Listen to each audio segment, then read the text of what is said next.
Hey, my ADHD family. I'm Yakini coming to you from ADHD Love. And today I have another episode of ADHD Love Parent Talk. And I'm very excited to have Bryan on the show. You may know him from ADHD Lullaby. I just want to welcome Bryan. I am so excited to have you here. So how are you doing, Bryan? I am very well. Great. Thank you for coming. And so please tell the audience a little bit about yourself. And then talk about why do you know ADHD so well? Well, I wouldn't profess myself as being an expert by any stretch of the imagination. I came to understand it very, very uniquely. And my story is a very interesting one. I'm a deputy sheriff here in the Phoenix area. And one of the things something that occurred to me 4 years ago in 2016, I was working and I had made a traffic stop in the Tempe area of Phoenix, if you're familiar with it. And I got into a shooting when I was shot in the line of duty. And I'm fine. I may not run as fast as I used to, but during that period of recovery, my wife came to me and said, hey, you're not going to sit around and play PlayStation for the next 3 or 4 months until you go back to work. And, you know, she said the magical words to me, which kind of will get any guy moving. She said, you know, guys that play guitar are sexy. I love it. Right? Love it. So, you know, I bought a guitar and started taking some lessons, and you know, that ADHD side of me it turned absolutely obsessive. And so all the while though, we had a son, he didn't go away. I was about to say, you already moved him out. He goes to college, it'll be a good one. He has a fairly good case of ADHD and took a drug called Concerta for a long time. He's onto a different medication for it now. And as a result, that drug caused him problems getting to sleep at night. And so one night, I mean, when I say problems getting to sleep at night, I don't mean like, 10 minutes. I mean, we're talking hours, right? My wife or I would have to sit in his room and make sure he stayed in bed with his eyes closed, or he'd get up and get water, go get a bathroom, go get, play with Legos. And it was a constant battle. And so one night, just because I was sick of sitting in his room doing nothing and twiddling my thumbs, I took my guitar in and I started playing very softly. And understand at the time, I was very, very bad at guitar, and I've gotten a whole lot better. But, I was playing like a little blues melody, completely out of time, right? I was missing notes. I was skipping notes. I mean, I was just, well, for lack of better interest, we'll call it out and say I was just noodling around. I don't know if you play an instrument or ever played an instrument, but noodling on an instrument is it's a professional term for somebody who's just making it up as they go, right? And ironically, I found him to be asleep very, very quickly. I'm like, oh, that's kind of strange. Did it again the next night. I was like, oh, it seemed to make an improvement. I don't want to say it was a solution, but it seemed to be an improvement. I have a very good friend of mine who's a psychiatrist, and he studies sound and the human mind for the U.S. military. When they go into combat, and they broadcast, various messages, they'll embed stuff in it, and it's like psychological warfare stuff. So I called him up and I said, hey, why is it that me playing my guitar helped my kid get to sleep? And he said something very, very profound to me. He said, when we think about Western music, and I mean like music not of China and India and Eastern cultures, but Western music along the lineages of Mozart and Beethoven, we think about music that everything lands right on the beat, right? With a very, very pronounced method of playing. And so our mind will interpolate pattern in that music, and we'll come to start to expect that pattern. And he said, when you are playing music completely out of time, not making any sense whatsoever, and just playing like the horrible guitar player you are, Bryan, those were his exact words. He says, what you're doing is you're confusing the human mind because it's expecting pattern and it can't find it. And specifically what that interrupts is something known as the OODA loop, which stands for observe, orient, decide, and act. And every piece of information that you take into your eyes, your ears, your nose, your mouth, or your skin through senses, you are going to go through that OODA loop process. And so by interrupting the OODA loop and making it go, basically making it very hard to orient itself with the pattern that it expects in music, you're creating a distraction for the mind and allowing it to not to focus on its job at hand. And so now this is where it gets, I think, a little more interesting. One of the things that I do in law enforcement is I specifically investigate impairment cases as it relates to vehicular homicide. So when drugs are involved in a vehicle crash, or somebody's high on, say, cocaine or marijuana or whatever it is, it's my job to figure out what they're impaired by, how it's impairing them, and then testify in court to that impairment. So I have a very unique understanding of drugs in the human system and the way they interact with the human system. And so when you think about a stimulant medication, this is interesting stuff. Well, at least it is to me, and I geek out on this stuff. So if I bore you, tell me. No, you're good. We all have this natural line that we like to sit at. And any doctor or nurse watching will know that's called homeostasis. And so the way a stimulant medication like Concerta, which is a methylphenidate, or an Adderall, Ritalin, or any of the stimulant medications work, is you're going to take that homeostasis line and you're going to push bodily functions up. It should go the other way so it reads left to right. But when we push bodily functions up, like heart rate, blood pressure, we're going to dilate the pupils, certain internal things are happening.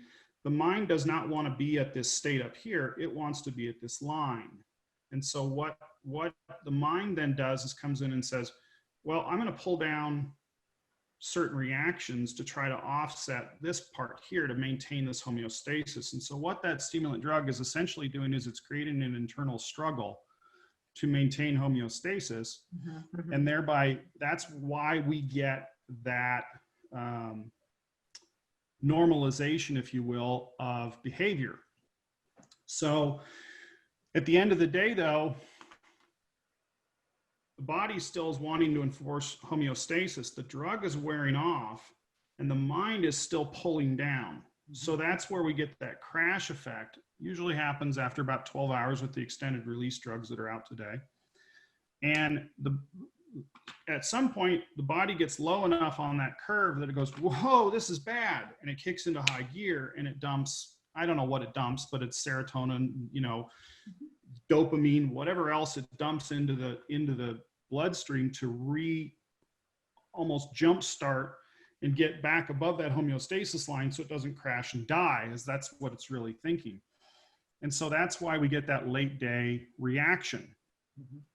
So working with my friend who's the psychiatrist, we started to experiment with taking my random horrible music that I played and putting it over rhythmic beats. And say, okay, I want a beat that lands exactly on, it's very sustained, and then over the top of it, I'm going to play this out of time music. And essentially I created this massive confusion in the mind of trying to orient itself to the music. And then buried inside of the music at a subaudible tone, at subaudible levels, we have embedded some very specific frequencies that have been used in neuroscience for decades, right? Nothing new. And those tones help the body relax and the mind to relax as well. So in essence, what we're doing is we're calming that body down after that serotonin and dopamine or whatever it was it dumped in to avoid that crash. And we're allowing it to reset its own homeostasis at a faster pace than just by allowing the serotonin, dopamine, or whatever it dumps to wear off naturally. All the while that rhythmic and non-rhythmic musical elements are continuing to overload the mind's ability to multitask. And that's where we're creating a deep relaxation and we're taking away the stimulus of Legos, squirrel, you know, whatever else that ADHD mind goes through. And that's the music that I created with ADHD Lullaby. We've got a patent pending on it. It's very, you know, this is very unique stuff. And, you know, awesome. I'm happy to report to you that in February of 2019, I released that album, not expecting very much of it. I'm certainly not a music label. I don't have a lot of, you know, I didn't have a lot of knowledge of the recording industry and how the world of music works. But I said, you know what? It helped my kid. I've sent it out to some friends of mine. It's helped their kid.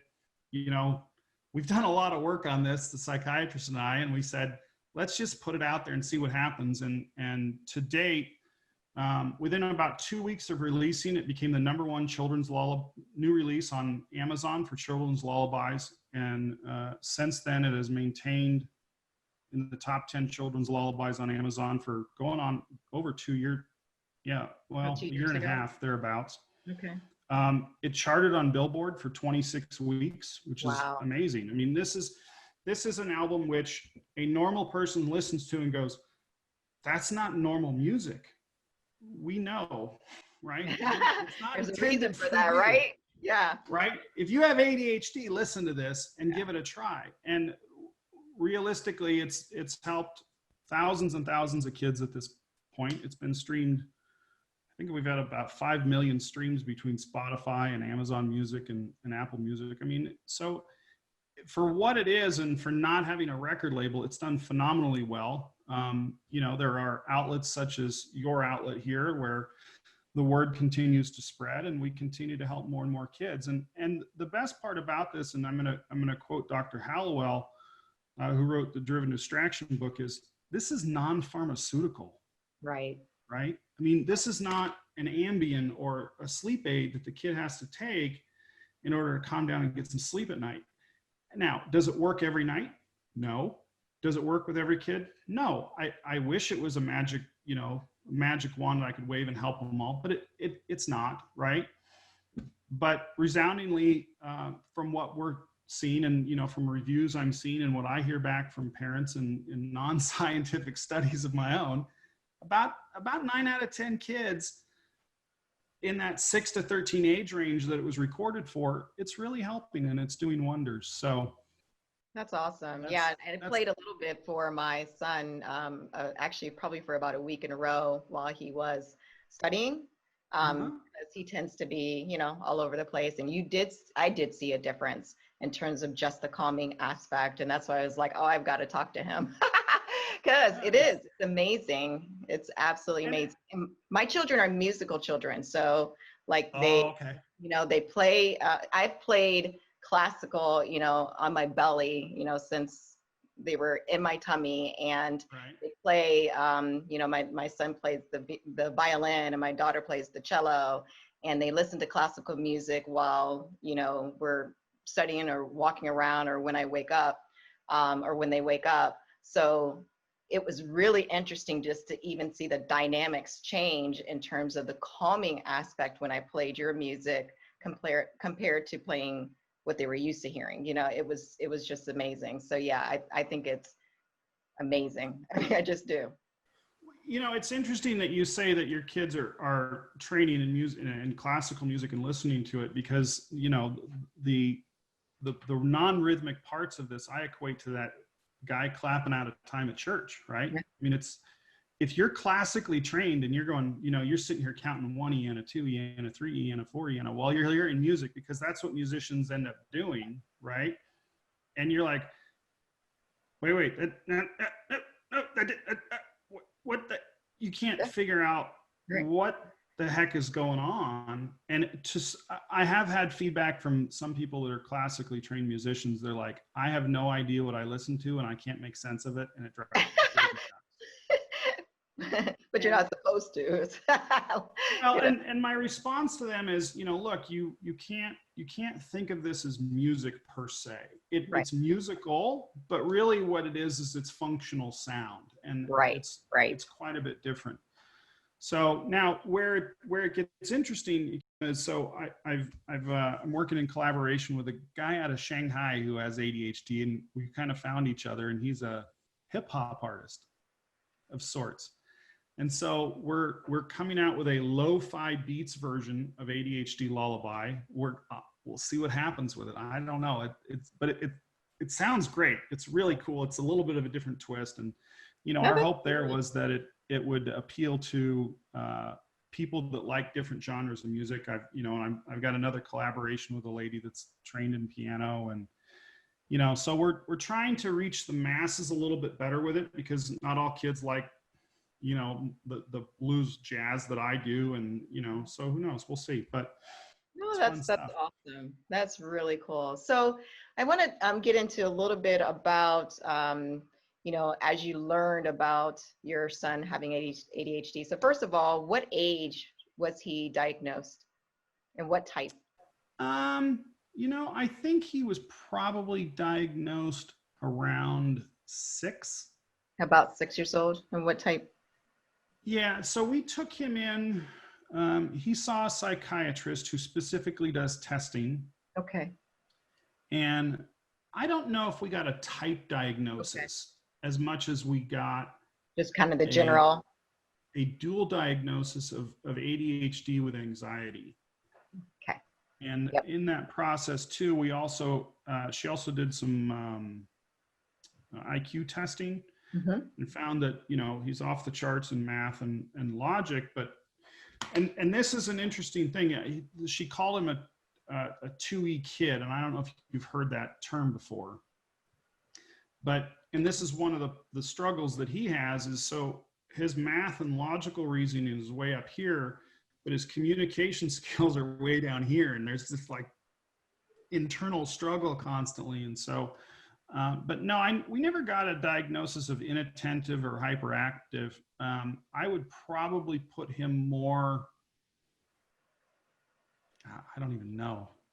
It's probably, and anxiety has its own, so it has its own bucket, but it's really interesting because I just discovered that recently, where you have an anxiety bucket, and then you also have a depression, and then you have the comorbidity where there's anxiety and depression. So we always talk about the inattentive and hyperactivity impulsive types, and there's still some things over here that, you know, we don't talk about as much. So it's kind of interesting. So once you had that diagnosis, I mean, how did you guys feel about that? I mean, was it a relief, or, I mean, was it the start of a journey? I mean, how did you feel about that?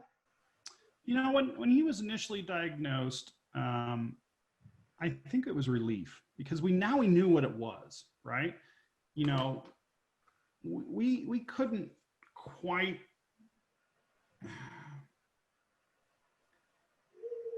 it really put a definition to what he had and sent us down a road of doing research, right? And you know, the next struggle that we really ran into is there's not a lot of mentorship out there that we were able to find for parents with ADHD kids. And so, you know, what I've discovered now that I've become more involved in the world of ADHD and ADHD awareness is that there are coaches, there are all kinds of resources out there that you have to just go look for, right? Right. Now, ultimately, we were able to kind of latch onto another couple who had been down this road before. And, you know, the amount of information and research that she provided was amazing. You know, and so that's one of the things I tell everybody is, you know, look, if you find yourself in a position where you just don't know what to do, or you need somebody to, you know, ask a question of, or bounce something off of somebody, just ask me. I'm happy. You know, I'm, you know, I may not have an hour to give you, but, you know, I can at least send you some links and point you in the right direction. And it's pretty cool world. And I'm finding that the community is really, they're very identifiable of each other, right? You're like, yeah, I get it. Yes, absolutely. I got you. Right? What do you need? Absolutely. I got you. Yeah. You know, and it's weird, you know, I mean, you walk into Safeway or the grocery store and you know, you see mom or dad or whoever, and you got, you know, they're dealing with that kid, and you're like, dude, that kid has ADHD. And, on one level, you're like, you need a little help, for a second or something like that. And, on the other hand, it's like, Right, exactly. It's 2020 and nobody does that anymore. But, Right. But it's been a very cool, eye-opening thing. And I think that the world is starting to open up and recognize things a little bit better. I think the medications are better today than they were 5 years ago. I know the medications 5 years ago were better than they were when I was a kid. I mean, I'm sure you had kids in your classes that may or may not have been on Ritalin, and they were in the back drooling out the side of their mouth, and that doesn't exist anymore. So, Exactly. and I will say, I think that was probably, and I don't know if you made the decision to use medications with your kids. It was a hard decision for us. I was initially against it.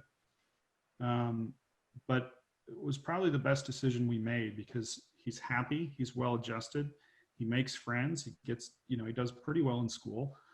We have struggles at night with homework when the stuff is worn off, but it was a good decision for us at the time. And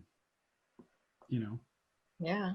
So you talked about sleeping was one of the difficulties, obviously coming down from medication and dealing with homework, but what were some other struggles that you had to work through as a family with him? Eating. Still do every day. Gotcha. In the mornings, I can wake up in the morning and he's now 13 and he's getting tall and big and, growing like a, kid with puberty does, but I'll make him 4 eggs in the morning and, 5 or 6 pieces of bacon. He'll scarf that down and he's still hungry. And then we'll give him his medication right with his breakfast. And 20 minutes later, he's not hungry for the rest of the day. And come 6 o'clock at night, he's still not that hungry. So we have fridge raids about 1 in the morning. I catch him all the time at 1, 2 in the morning. Oh, wow. He scared the bejesus out of me a couple weeks ago. At about 2:30 in the morning, I smell this like burning smell.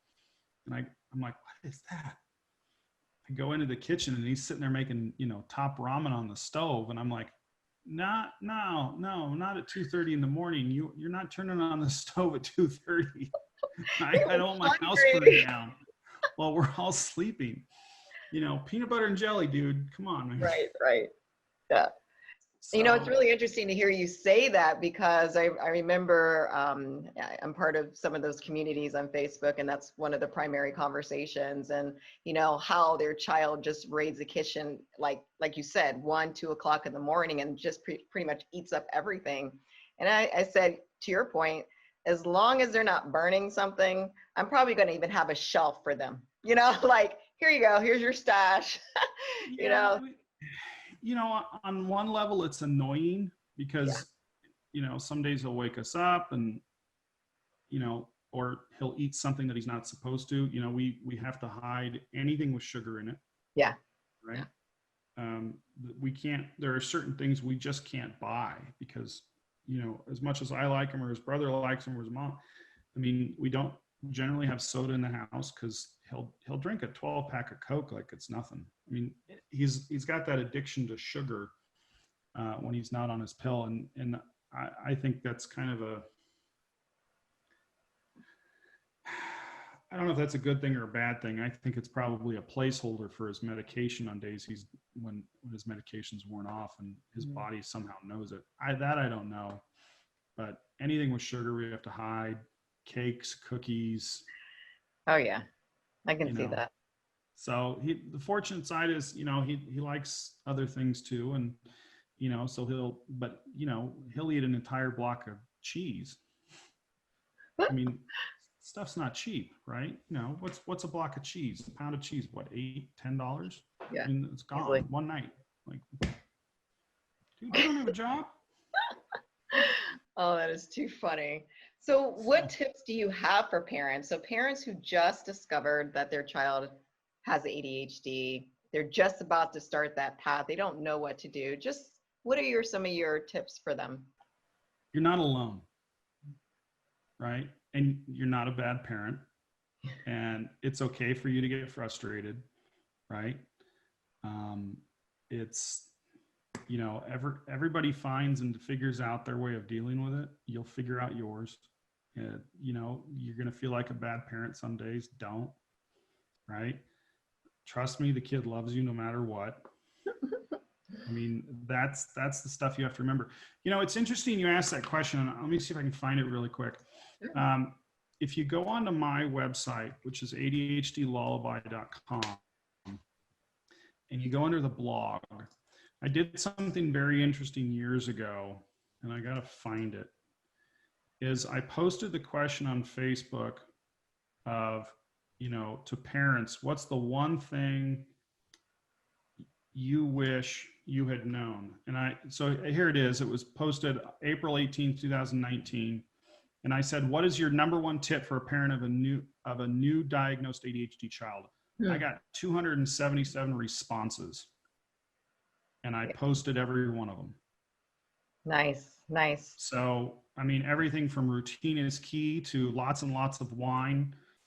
Somebody else saying, stay strong, consistent, and wine, right? Think before you react. Don't be ashamed of your child. I mean, it's a great, and I will tell you that those 277 tips are not my tips. These all came from other parents. I think the only one, there's a couple tips in there that might be mine, like, hey, try ADHD Lullaby. I mean, that's, I got to put that in there, right? But yeah, I mean, that's. No, that's good. That's good. That was probably one of the. Yeah, it's under the blog things. There's some great books in there. One person even wrote, remember Albert Einstein had ADHD. So. Yeah. So a little bit more, anything else you want to share about ADHD Lullaby? And you said, where could they pick it up from? You talked about Amazon and. It is everywhere. So I think the majority of people in the United States now, they consume music via Spotify or Apple Music or Amazon Music. It's up on all of those. Deezer, Tidal, you name it, it's up on it. If they're in other countries, it's in Russia, China, Japan, all over the Middle East, India, what's the name of the streaming? Ngami, which is the streaming service for like all of Africa. It's on there. I had some dude email me the other day from South Africa and was like, and like, I'm interpolating this like South African accent. It was like, hey, brew, like, whatever they call, like, I'm like, it's like, thanks for doing this. This is awesome. I'm like, that's cool stuff. That's nice. So I've gotten messages from all over the world, but in the United States, it's on all of those places. It's also up, if you don't have access to any of that, it's up on YouTube. So you can search for ADHD Lullaby full album, and the entire album was on YouTube in one sitting. If you are old school and still have a rotary phone and a CD player, you can order a CD through Amazon or my website. But yeah, it's everywhere. It's everywhere. Cool. That's awesome. So any last minute tips, any last minute thoughts for parents that we may have not touched on? Anything you want to share? Yeah. The one thing I will say is that every child is different. And, we, in terms of finding that thing to help my kids sleep, we went through weighted blankets. We put little stars on the ceilings that glowed at night. We tried pink noise, we tried white noise, we tried baby Mozart. Heck, I even put Guns N' Roses on one night just to see what would happen. You've got to find the thing that works for your kid. If it's ADHD Lullaby, great. If you try it and it doesn't work, I'm going to tell you're one step closer to finding something that does for your kid. There's some magical combination out there that will help your kid get to sleep, and that's the cool thing. And then always I would say, don't be shy. If you need help from somebody, or you just need a piece of advice, or you're curious how I handled a situation, send me an email. I respond to everybody on all my social media. I'm sure you do the same. I'll talk to anybody. So don't think of me as some celebrity by any stretch of the imagination, because I'm not. So just. And can you remind them, what is your handle on Instagram and your website address? So my handle on Facebook and Instagram is just ADHD Lullaby, just like it sounds. On YouTube, you would find me under Bryan Wisda. So that's Bryan with a Y, and Wisda is spelled Wisda. But if you type in ADHD Lullaby, I guarantee you'll find me. And then the website is just ADHDlullaby.com. And for the last question, is there any resources that you can share? So you had talked about one book, but any other books or YouTube channels or anything that the parents can use to do some research? Yeah, so there's a blogger out there. Her name is Lacey Estelle. She writes a blog called Mothering the Storm. I think she's really good because not only does she have an ADHD kid, but she's ADHD herself, and she's a single mom. So she writes it from the perspective of somebody juggling all of it. You know, she posted a video a couple days ago, and I'm fortunate. My wife and we've been together for 15, going on 16 years. I got to do the math, right? But you know, she posted something like, "Hey, how to handle a toxic ex-spouse when you have ADHD yourself," right? You know, talks about losing her car keys, and you know, she's got the little tips of, and she is really ADHD. I mean, like, she's, you know, right. She needs the little token on her keychain to figure out where her keys are. You know, she's a good one. I like her. Her blog is Mothering the Storm with Lacey Estelle. She's a good one. One of the most popular YouTube channels out there is one called How to ADHD, and I think she's pretty good. Yeah. And then there's a author. Her name is, I think it's Caitlin, and the last name is Mabry, Mabry. And she wrote a book called let me see what it is. I'm pretty sure it's So I Have ADHD. See if I can find it. Hi, it's me. I have ADHD by Caitlin Mabry. It's on Amazon. It's probably $10, maybe 15. But it's written for like a 4 or 5-year-old who's just been diagnosed, and just kind of helps them figure out what they've just been told that they have means. And it's nice. It's pictorial. It's like reading a Dr. Seuss book. It's just, you know, pretty simple stuff. So there's some cool people out there, and you know. Yeah. And I like that today because, you know, when I was growing up, we didn't talk about ADHD. I didn't even know it existed. So to have all this information today, it's exciting. It's really exciting. And not just information, positive information. Yeah, and it makes being a parent a little easier. I mean, you know, we didn't have Google back. I mean, when I was a kid, our parents didn't have Google. They had to figure it out, you know. Right. And Dr. Spock didn't know either, you know. Right. Right. That's exactly right. So don't just Google stuff and look it up, and you know, it's all a journey. That's all I can say. So Bryan, thank you so much. I thank you for your time. I mean, it's just been really educational and wonderful. I'm very excited about ADHD Lullaby. That's just the coolest thing ever. And like I said, personally, you know, he enjoyed it too. So I'm just very excited for you. Very cool. Well, all right. So I just wanted to close on that. So thank you again for your time, and I will definitely connect with you later. Absolutely. Please reach out to me anytime you want. Thank you. Take care. You got it. Bye-bye. Have a good day.